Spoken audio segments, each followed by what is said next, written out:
Ranjan, happy Friday. Is it so much a matter of bleeding cash, or is it a matter of whose model is working and whose isn't? Because some of these, on an operating basis, are doing pretty well. DoorDash is a grower operationally. Yeah, I mean, these companies have been growing, but we are at that moment that these companies that have bled cash over their entire lifetimes, the ones that exemplify that high growth cash bleeding model, investors are going to pay real attention. Because if you look at the end of Q2 to Q3, June to the 30th to today, things are actually kind of flat, up a bit. Remember, mid-July to mid-September, everything looked okay. We were getting positive surprises on the earnings side, but then the September 13th CPI print hit, and then all hell broke loose. And I think for these companies, to me, the most important business statement that was made was in May when Dara Khosrowshahi said they're going to go hardcore on expenses and costs. And they did. They generated $382 million in cash, and their fundamentals look okay. But then since then, you've seen every VC, every CEO talking about lowering your burn rate, generating more cash. I mean, you're hearing about the pivot to profitability more than pickleball right now.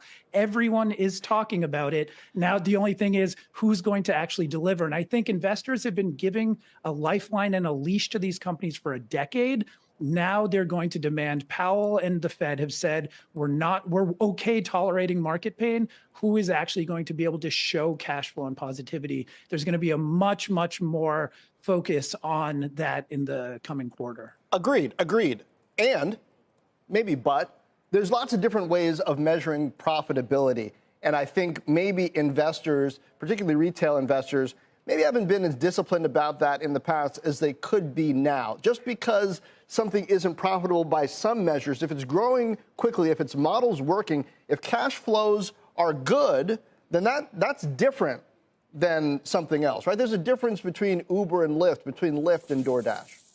Yeah, no, I do think the next quarter we're going to start really picking the winners and the losers. And again, Uber's fundamentals actually looked good. Gross bookings were up 33%, revenue is up 30%. They have more drivers on the platform than even in the pre-pandemic.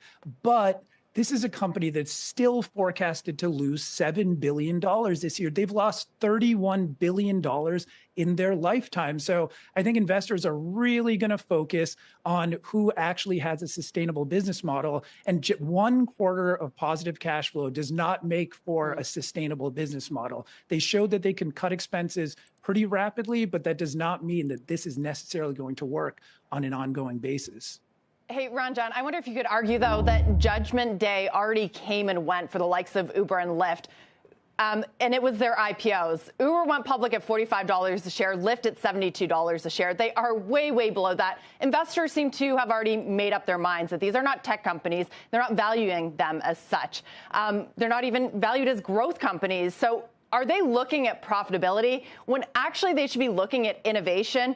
Because a company like Uber has actually sold off some of the most interesting, innovative parts of the company, like self-driving, like maybe some could argue scooters, and micro-mobility. What do you think? Yeah, no, that topic of innovation actually is almost very personal as a New Yorker, because nowadays I'm going and hailing taxis once again. We're 12 years into this revolution and we're right back to where we started. So I do think that's very important, that everything is going to be evaluated on unit economic improvements. How do they actually show true profitability, not adjusted EBITDA, actual positive EBITDA going forward? And I do think that that story of innovation is gone. And you're very correct on that, that these companies have shown that this is the business, actually delivering rides with this fleet of drivers to people who book it on their phone. That's the entire business. So make it work. And I think investors are definitely demanding that. The multiples have already come down enough to show that they are recognizing that, but there's still a lot of room on the downside if they can't show that they can make money.